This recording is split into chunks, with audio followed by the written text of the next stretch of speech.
नमस्कार, स्वागत है आप सभी का एबीपी गंगा में। मैं हूं आपके साथ प्राची पाराशर। उत्तराखंड प्राइम की शुरुआत बड़ी खबर के साथ करेंगे। देहरादून में चीन सीमा के हालात को लेकर मीटिंग है। सीएम त्रिवेंद्र सिंह रावत की अध्यक्षता में बैठक। गृह सचिव, सीमा सुरक्षा बल और आईटीबीपी के अधिकारी भी मौजूद हैं। चमोली, पिथौरागढ़, उत्तरकाशी से लगती है चीन की सीमा और चीन से भारत में क्या हालात बने हैं और जिस तरीके से विवाद हुआ है उसको लेकर अब लगातार बैठकों का दौर जारी है। विनोद मेरे सहयोगी फोन लाइन पर जुड़ गए हैं। विनोद, क्या जानकारी आपके पास इस बैठक को लेकर?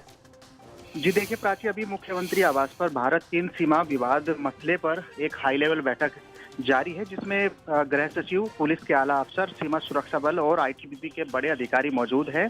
और जैसा कि आप जानते हैं कि उत्तराखंड के चमोली, पिथौरागढ़ और उत्तरकाशी जिलों से चीन की सीमा लगती है, नेपाल की सीमा लगती है। तो ऐसे में साफ तौर पर सीमाओं की सुरक्षा पर यह हाई लेवल बैठक जारी है। लिहाजा पूरे जिस तरह से देश में अब भारत और चीन सीमा विवाद गरमाया हुआ है और उत्तराखंड भी उस स्थिति से जूझ रहा है, क्योंकि लगातार नेपाल की सीमा उत्तराखंड से लगती है, चीन की सीमा लगती है। तो ऐसे में विवाद पूरी तरह से गरमाया हुआ है। तो सीमाओं पर किस तरीके की सुरक्षा हो, उसी के अनुरूप मुख्यमंत्री त्रिवेंद्र सिंह रावत सभी अधिकारियों को दिशा निर्देश दे रहे हैं और सीमाओं पर विशेष चौकसी और अपने देश की तमाम जितनी भी सीमा उत्तराखंड से लगती है तो उन पर विशेष चौकसी बरतने और साथ ही साथ निगरानी रखने के भी निर्देश दिए जा रहे हैं।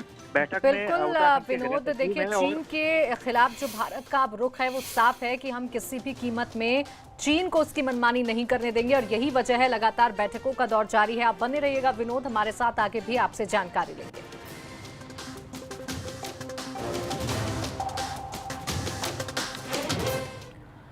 और अगली बड़ी खबर आपको बता दें, पिथौरागढ़ में नेपाल बॉर्डर से चौकियां हटाई गई हैं। नेपाल ने सीमा प्रहरी की 3 चौकियां हटा दी हैं। नेपाल के छांगरू, कालापानी में ये चौकियां शिफ्ट की गई हैं।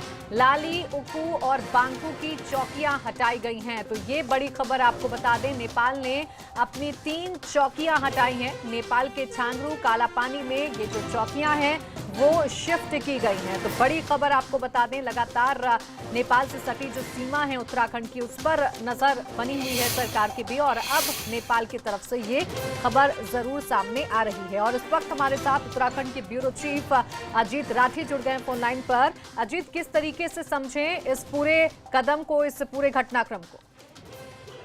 प्राची, देखिए, जब कल शाम इस तरह की सूचना आई तो प्रथम दृष्टया ये लगा कि थोड़ा राहत देने वाली खबर है और नेपाल के एटीट्यूड में कुछ चेंज आ रहा है भारत सरकार को लेकर या भारत देश को लेकर। लेकिन ऐसा हुआ नहीं। जब इस मामले का पूरा परीक्षण रात तक किया गया तो ये तय पाया गया कि जो 3 चौकियां हटाई गई है वो धारचूला से जब नीचे की तरफ महाकाली नदी बहती है, जोलजीबी और पिथौरागढ़ की तरफ, तो वहां जो 3 चौकियां बनाई गई थी कोरोना की वजह से बनाई गई थी। जब कोरोना शुरू हुआ तो उन्होंने अपनी सरहदों को थोड़ा ठीक करने के लिए, लोगों के आवागमन को रोकने के लिए वो 3 चौकियां अस्थायी तौर पर बनाई गई थी। ये वहां नेपाल सशस्त्र प्रभारी प्रहरी दल होता है, उनकी चौकियां थी, जो उनकी बॉर्डर पुलिस होती है। लेकिन इन 3 चौकियों को उन्होंने उस जगह शिफ्ट कर दिया जो सामरिक महत्व का क्षेत्र है, काला पानी, छांगरू, छियालेक, इसके ऊपर जहाँ मतलब मूलतः विवाद जहाँ चल रहा है, जिस इलाके को नेपाल अपने मानचित्र में दर्शा चुका है, उसके लिए अपनी पार्लियामेंट से कानून पास कर चुका है। तो जहां रणनीतिक तौर पर उनको मजबूत होना चाहिए, वहां पर उन्होंने अपनी चौकियों को शिफ्ट किया। कल पहली बार लगा कि ये चीजें राहत देने वाली हैं, लेकिन वो अपनी और तैयारी बहुत मजबूती के साथ कर रहे हैं और कालापानी जहां विवाद है वहां अपनी फोर्स को लगातार बढ़ा रहे हैं। जी बिल्कुल, शुक्रिया आपका अजीत तमाम जानकारी के लिए। तो देखिए, पहला जब नज़रिया सामने आया तो लगा कि नेपाल के एटीट्यूड में कुछ ज़रूर फ़र्क आया है और उसने अपनी चौकियां हटाई हैं। लेकिन जब विस्तार से उसके इस फैसले को समझा गया तो समझ में आया कि नेपाल भी लगातार अपनी उसी एटीट्यूड में है जो पहले उसने दर्शाया था। चीन की बातों में आकर भारत से संबंध नेपाल ने खराब किए और अब अपनी जो चौकियां हैं वो उन इलाकों में शिफ्ट कर दी हैं जहां पर अपना दावा नेपाल ठोकता आया है। और अगली बड़ी खबर चंपावत से आपको बता दें, जहां हरियाली पर आरी चली है। अवैध रूप से हरे पेड़ काटे गए हैं। सल्ली सतपुला के पाली इलाके में पेड़ काटे गए हैं। 17 पेड़ काटे जाने का मामला सामने आया है। प्रमुख वन संरक्षक ने डीएफओ को आदेश दिया है। कल शाम तक मामले की जांच का आदेश दिया गया है। तो ये तस्वीरें भी हम आपको दिखा रहे हैं। अवैध रूप से हरे पेड़ काटे गए हैं।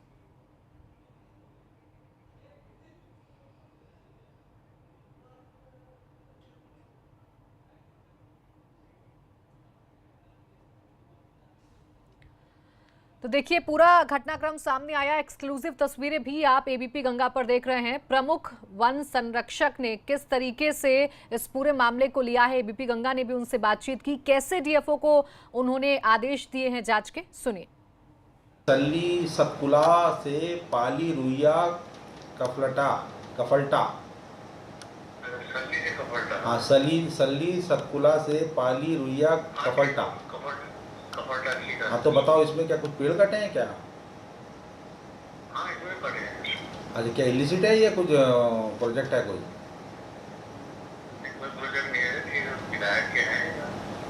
अच्छा, तो क्या हुआ इसमें इसमें जो है कितने पेड़ कटे हैं?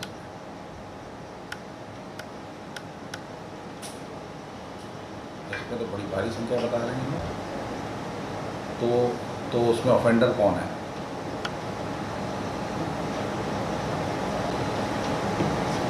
तो ये तो बड़ा बुरा हाल है यार, 17 पेड़ कटे और कोई अरेस्ट ही नहीं किया हमने। नहीं तो अभी भी नहीं पता चल रहा है। नहीं तो सामूहिक है तो जुर्म किसके नाम से जारी हुआ है? ऑफेंस किसके नाम से जारी हुआ है? तो आपने देखा कि किस तरीके से डीएफओ को फटकार लगाई है प्रमुख वन संरक्षक ने और कहा है कि कल शाम तक इस पूरे मामले की जांच होनी चाहिए और ये साफ होना चाहिए कि ये 17 पेड़ जो हैं आखिरकार कैसे काटे गए और कौन इनके पीछे जिम्मेदार है। तमाम बातें सामने आनी चाहिए। तो चंपावत में हरियाली पर आरी किस तरीके से चली है वो तस्वीरें बताने के लिए काफी है। चंपावत में पेड़ कुछ काटे गए हैं और इलीगली काटे गए हैं। जो प्रारंभिक सूचना है वो 17 पेड़ों की है और इसमें फॉरेस्ट डिपार्टमेंट ने जो है ऑफेंस भी जारी कर दिया है और हमने अपने डीएफओ को बड़े कड़े निर्देश दिए हैं कि तुरंत जो है इसमें आप इफेक्टिव कार्रवाई करें और कल शाम तक मेरे पास विलंबतम कल शाम तक लेटेस्ट बाय टुमारो इवनिंग मेरे पास ये खबर आनी चाहिए कि कितने अरेस्ट हुए इसमें और क्या क्या कार्रवाई हुई है। तो बड़े सख्त निर्देश में दिए हैं और किसी भी प्रकार की जो इलिसिट फेलिंग है उसको हम बर्दाश्त नहीं करेंगे। जो इस काम को करा रहे हैं उनके खिलाफ सख्त से सख्त कार्रवाई की जाएगी, वो किसी भी लेवल के क्यों ना हो। तो सख्त से सख्त कार्रवाई की जाएगी, ये आपने सुना। लगातार कहा जा रहा है इस मामले पर। अब कार्रवाई कब तक होती है, हालांकि कल शाम तक की जो मियाद है वो तय की गई है, लेकिन देखने वाली बात होगी कि अधिकारी कितनी जल्दी इस पूरे मामले का खुलासा करते हैं। मेरे सहयोगी लगातार मेरे साथ बने हुए हैं। विनोद, क्या अपडेट आपको मिल पा रही है? कल शाम तक की मियाद तो तय की गई है, लेकिन अभी कोई कार्रवाई होती हुई कोई हलचल नजर आ रही है? जी देखिए, प्रमुख वन संरक्षक जयराज ने डीएफओ चंपावत को दिशा निर्देश दिए हैं। जैसे ही मामला चंपावत का सल्ली से मल्ला कफलटा गांव के बीच का ये मामला है, जहां पर आधिकारिक तौर पर अगर बात करें तो 17 पेड़ अधिकारी को उन्होंने पुष्टि की है कि 17 पेड़ अवैध रूप से काटे गए हैं।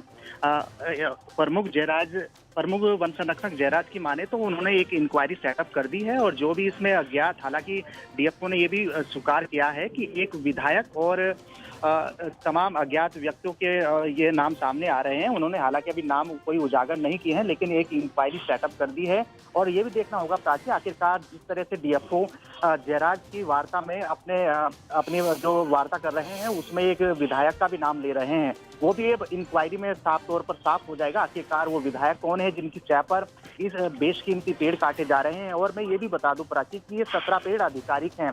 ये पेड़ की संख्या और बड़ी हो सकती है क्योंकि अभी फिलहाल 17 पेड़ ही उन्होंने बताया कि 17 पेड़ काटे गए हैं। लेकिन जिस तरीके से सल्ली मल्ला कफलटी गांव के बीच का ये पूरा मामला है और बेशकीमती पेड़ है जिसमें बांस है, चीड़ है, बुरांस है, उनके बेशकीमती पेड़ों को अवैध रूप से काटा गया है। हालांकि सामने जानकारी ये भी आ रही है कि एक विधायक के चलते विधायक ने गांव की सड़क बनाने के लिए पूरी तरह से इन पेड़ों पर आरी चलवाई है। लेकिन जिस तरीके से इन तस्वीरों में साफ तौर पर ये देखा जा रहा है कि किस तरीके से ये पेड़ कटे हैं। बिल्कुल विनोद, सवाल ये है कि क्या इसकी परमिशन ली गई थी और आखिरकार कैसे ये पेड़ जो हैं वो काटे गए, कैसे हरियाली पर आरी चलाई गई। शुक्रिया आपका विनोद तमाम जानकारी के लिए। वहीं 2 दिनों से हो रही रात को लगातार बरसात से गंगोत्री नेशनल हाईवे जगह जगह भूस्खलन की स्थिति बनी हुई है। जिला प्रशासन ने धरासू से गंगोत्री तक 1 दर्जन से अधिक सेंसिटिव जोन घोषित किया हुआ है। वहीं बात करें तो ऑल वेदर रोड पर कार्यदायी संस्था बड़े बड़े पहाड़ काटकर छोड़ दिया है उन्होंने, जिससे बरसात होते ही पहाड़ टूट रहे हैं। 2 दिनों से गंगोत्री नेशनल हाईवे पर जगह जगह भूस्खलन की स्थिति बनी हुई है। रात भर लगातार बारिश होने से सेंसिटिव जोन एक बार बरसात से फिर सक्रिय हुआ। गंगोत्री राष्ट्रीय राजमार्ग धरासू हेलगू गाड़ लालढांग के पास भारी मात्रा में मलबा और पत्थर आने से मार्ग बंद और खुलने का सिलसिला जारी है। मेरे सहयोगी दिग्बीर सिंह बिष्ट जुड़ गए फोन लाइन पर ज्यादा जानकारी के साथ। दिग्बीर, क्या अपडेट है आपके पास, क्या हालात हैं अभी हाईवे के?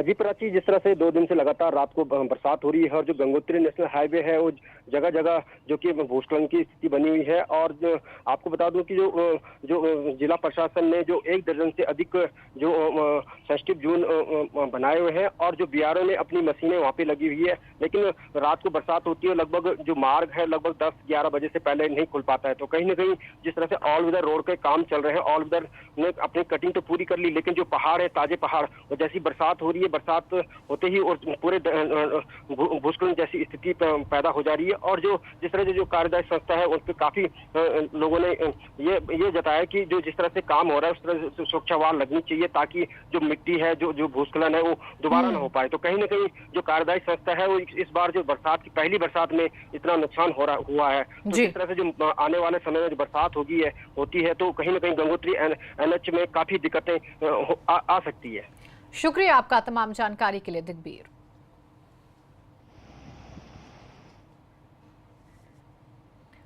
वहीं यमुनोत्री धाम को जाने वाला अहम मुख्य सड़क मार्ग धरासू फुलचट्टी राष्ट्रीय राजमार्ग NH 94 के राना चट्टी के पास लंबे समय के लिए बंद हो गया है। बंद पड़े मार्ग में SDRF टीम ने सुरक्षा और वैकल्पिक मार्ग बनाने का मोर्चा संभाल लिया है। SDRF टीम द्वारा यमुनोत्री की तरफ फंसे कुल 13 यात्रियों को सकुशल सुरक्षित स्थान में पहुंचा दिया गया। राना चट्टी के पास जर्जर गार्ड में मानसून की पहली ही बारिश ने ही अपना रौद्र रूप दिखा दिया, जिससे मुख्य सड़क का 100 जो हिस्सा है वो भूस्खलन की जद से क्षतिग्रस्त हो गया। नितिन हमारे संवाददाता फोन लाइन पर जुड़ गए ज्यादा जानकारी के साथ। नितिन, हम तस्वीरें भी देख सकते हैं कि किस तरीके से मार्ग जो है वो बंद हुआ है। फिलहाल क्या ताजा अपडेट है आपके पास?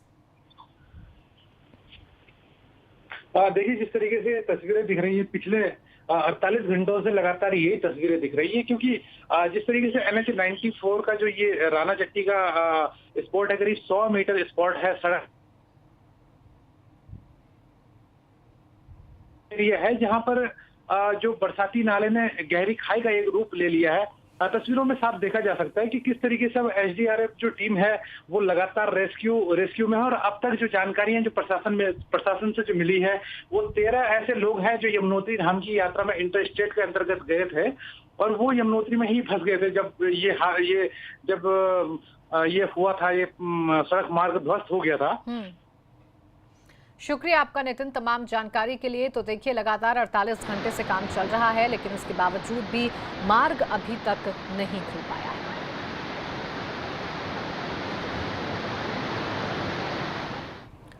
मॉनसून सीजन पर जमकर हो रही बारिश ने अब अपना असर दिखाना शुरू कर दिया है। पौड़ी जिले की तमाम सड़कें मॉनसूनी बारिश से बार बार प्रभावित होने लगी हैं।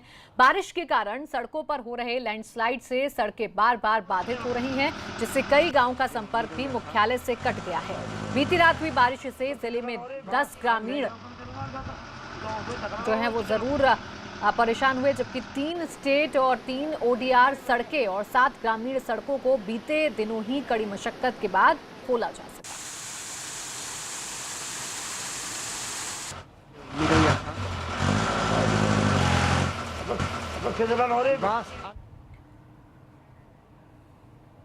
पहाड़ों में बारिश से आम जनजीवन अस्त व्यस्त हो गया है। जगह जगह भूस्खलन होने से बद्रीनाथ और केदारनाथ धाम जाने वाले यात्रियों के साथ ही स्थानीय लोगों की दिक्कतें बढ़ती जा रही हैं। कल रात से रुद्रप्रयाग में बारिश जारी है। भारी बारिश के कारण बद्रीनाथ हाईवे रुद्रप्रयाग और श्रीनगर के बीच मलबा आने से बंद हो गया। हाईवे को खोलने का कार्य जारी है। हाईवे पर लोग देर रात से फंसे हैं। हाईवे बंद होने से यात्री समय पर बद्रीनाथ और केदारनाथ नहीं जा पा रहे हैं।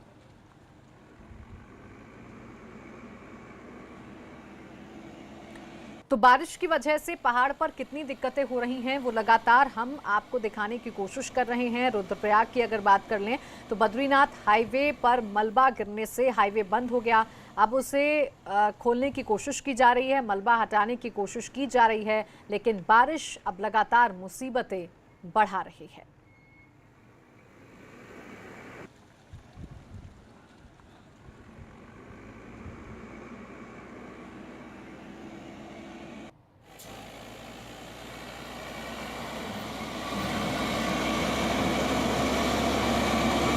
तो एक्सक्लूसिव तस्वीरें आप देख पा रहे हैं। बारिश की वजह से मलबा हाईवे पर आ गिरा, जिसकी वजह से मार्ग जो है वो बाधित हो गया, हाईवे बंद हो गया। हालांकि अब लगातार इस हाईवे को खोलने की कोशिश की जा रही है, मलबे को हटाया जा रहा है, लेकिन उसकी वजह से इस हाईवे से गुजरने वाले यात्रियों को परेशानी का सामना करना पड़ रहा है। और श्रीनगर के भक्तियाना इलाके में बारिश का पानी भरने से लोग परेशान हैं। मौसम की पहली बारिश में ही लोगों के घरों और दुकानों में पानी घुस गया है।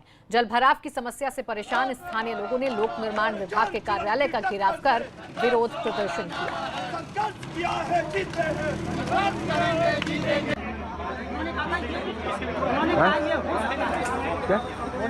आप निकल ले जब हम उनसे नहीं आए थे तब यहाँ के सभासद कोई और से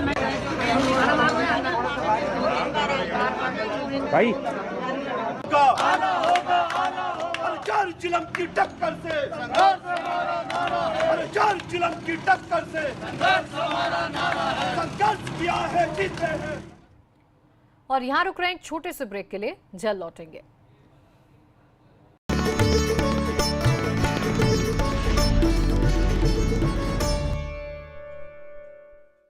वीको टर्मरिक क्रीम, इसमें है हल्दी और चंदन के गुण जो कील मुहासे दूर करे और दे नेचुरल सुंदरता। वीको टर्मरिक क्रीम 24 कैरेट सौंदर्य दे सोने जैसा निखार। हम सब चाहते हैं कि अगर कोई बीमारी हो तो खर्चे की चिंता किए बिना अपनी फैमिली का इलाज अच्छे से अच्छे हॉस्पिटल में करवाएं। इसीलिए आज ही PolicyBazaar.com से हेल्थ इंश्योरेंस करवाइए। अब छोटी छोटी मंथली पेमेंट्स में महंगा नहीं है। PolicyBazaar.com, standard terms and conditions apply. जब पसीने वाली खुजली सताए तो आप ना रह पाए, इसलिए अपनाइए एंटी फंगल पाउडर अब्सॉर्ब। इसका डबल एक्शन फॉर्मूला पसीना कंट्रोल करे, खुजली रोके। तो अब खुजली नहीं, अब्सॉर्ब करो।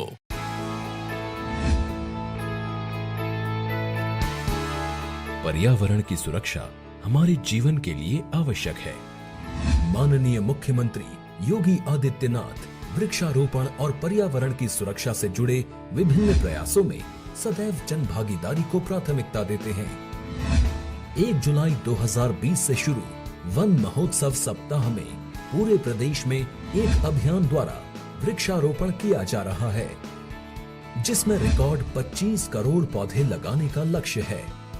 वन महोत्सव में 2000 प्रजातियों के पौधे रोपित किए जाएंगे। वृक्षारोपण अपने आवासीय परिसर, खेतों, स्कूलों और आसपास की खाली जगहों में किया जा सकता है। हमारा प्रयास है कि एक ही दिन में फलदार, छायादार इमारती लकड़ियों से संबंधित जो वृक्ष होंगे, ऐसे सभी वृक्षों को लगा करके हम लोग एक ही दिन में 25 करोड़ वृक्षारोपण के लक्ष्य के साथ प्रदेश वर्तमान में कार्य कर रही है। आइए प्रदेश को और अधिक हरा भरा बनाएं और पर्यावरण की रक्षा का संकल्प लेकर सोशल डिस्टेंसिंग के साथ 2 गज की दूरी का पालन करते हुए एक पौधा अवश्य लगाएं। आज का वृक्षारोपण हमारे सुरक्षित कल के लिए।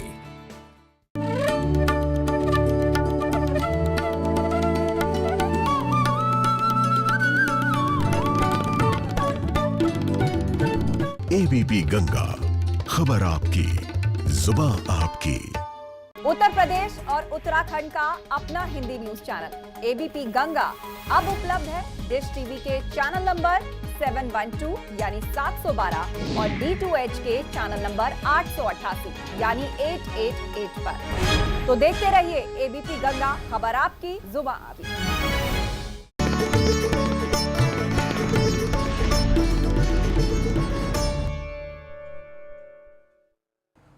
ब्रेक के बाद स्वागत है आपका। बड़ी खबर टिहरी से, जहां कार दुर्घटनाग्रस्त हो गई है। हादसे में 2 लोगों की मौत की खबर है, जबकि एक घायल है। घायल को अस्पताल ले जाया गया, पिलखी अस्पताल में भर्ती करवाया गया है। घनसाली के डांगी गांव के पास ये हादसा हुआ है, जहां एक कार दुर्घटनाग्रस्त हो गई और इस हादसे में 2 लोगों की मौत हो गई, जबकि एक घायल बताया जा रहा है, जिसे फिलहाल पिलखी अस्पताल में भर्ती करा दिया गया है। तो ये बड़ी खबर आपको बता दें, एक कार दुर्घटनाग्रस्त हुई जिसमें 2 लोगों को अपनी जान गंवानी पड़ी। टिहरी में ये हादसा हुआ।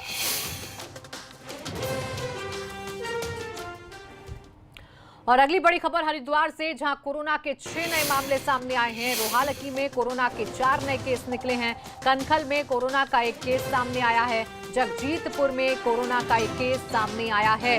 तो हरिद्वार में कोरोना संक्रमितों की जो संख्या है वो लगातार बढ़ती जा रही है और लगातार नए मामले सामने आने के साथ ही लोगों में भी कोरोना का डर लगातार बढ़ता जा रहा है। नए मामले सामने आए हैं हरिद्वार में।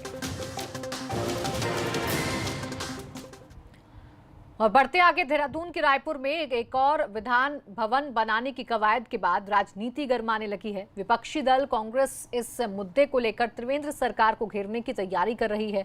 हल्द्वानी दौरे पर पहुंचे पूर्व विधानसभा अध्यक्ष गोविंद सिंह कुंजवाल ने कहा कि प्रदेश सरकार सिर्फ घोषणाएं कर रही है, मगर उन्हें पूरा करने पर कोई ध्यान नहीं है। कुंजवाल ने गैरसैंण में ग्रीष्मकालीन राजधानी को भी सिर्फ हवाई घोषणा करार दिया। पिछली कांग्रेस की सरकार ने वहाँ पर काम शुरू किया।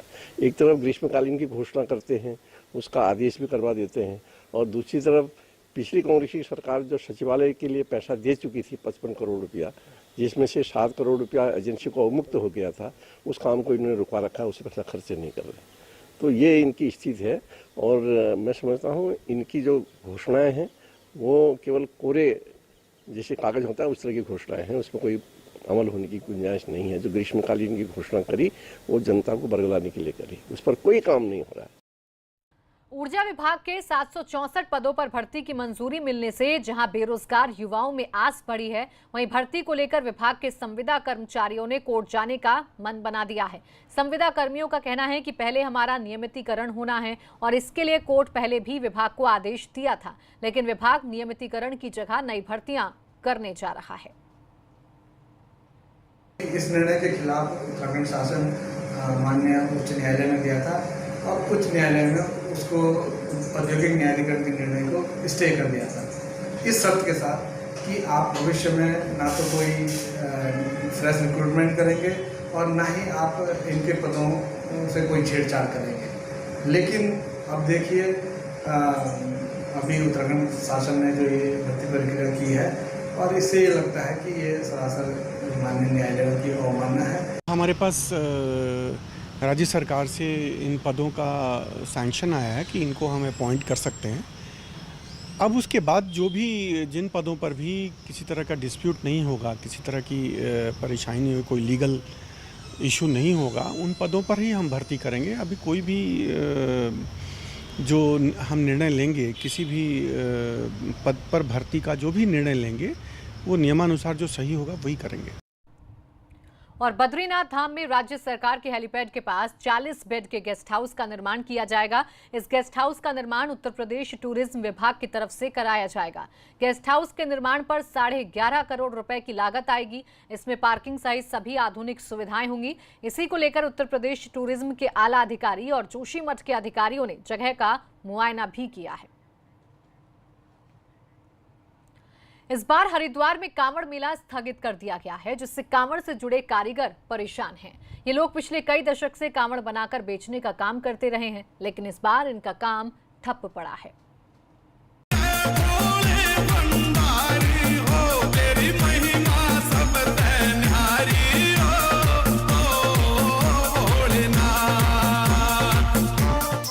कोरोना ने इस बार ऐसी दहशत मचाई कि हरिद्वार में कांवड़ बनाने के काम से जुड़े इन कारीगरों की कमर टूट गई। ये लोग कई दशक से कांवड़ बनाने का काम करते आ रहे हैं, लेकिन इस बार कांवड़ यात्रा नहीं होगी। इसी वजह से इनका काम भी ठप हो गया है। बहुत परेशान है आदमी। कॉलोनी की सारी कॉलोनी में कांवड़ बनती है हमारी, सभी आदमी परेशान है। कम से कम पूरी कॉलोनी में ऐसा होगा 25 लाख रुपए का नुकसान है जी। धर्मनगरी में रहने वाले ऐसे 100 से ज्यादा परिवार हैं जो कावड़ बनाने का काम करते आ रहे हैं। कावड़ बनाकर बेचने से जो इनकम होती थी, उसी से इनके परिवार का गुजारा चलता है। सारा ही नुकसान हो गया जी, गरीबों को तो 2 रुपया भारी, अब तो सारा ही भारी पड़ गया हमें। बिल्कुल ही हमारा तो काम पिट गया, हमारे तो बच्चे परेशान हैं। लोन पर भी पैसे उठा कर बांस लिए थे, अब वो लोन भी देना पड़ रहा, क्या करें। कावड़ मेले से हरिद्वार के व्यापारियों का काफी बड़ा रोजगार जुड़ा हुआ है। कावड़ मेला न होने की वजह से स्थानीय व्यापारी को करीब 5,000 करोड़ रुपए का नुकसान होने का अनुमान है। इसमें 150 करोड़ रुपए से ज्यादा का कावड़ से जुड़े व्यापारियों को ही नुकसान है। मेले को लेकर जो परंपरागत मेले का स्वरूप था, उसको रद्द किया है। गंगा जल लेके जाना, गंगा जली के आधार पर अपना विधि विधान से पूजा करना, पाठ करना, उस पर कहीं प्रतिबंध नहीं लगा, किसी तरह का भी ना है। हरिद्वार के व्यापारी और कावड़ बनाने वाले कारीगर कावड़ मेले का बेसब्री से इंतजार करते हैं। कावड़ मेला न सिर्फ धर्मनगरी की रौनक है, बल्कि इससे रोजगार भी जुड़ा हुआ है। लेकिन इस बार कोरोना ने सबके सपने चकनाचूर कर दिए हैं। हरिद्वार से रोहित शिकोला की रिपोर्ट, एबीपी गंगा। और इसी के साथ इस बुलेटिन में फिलहाल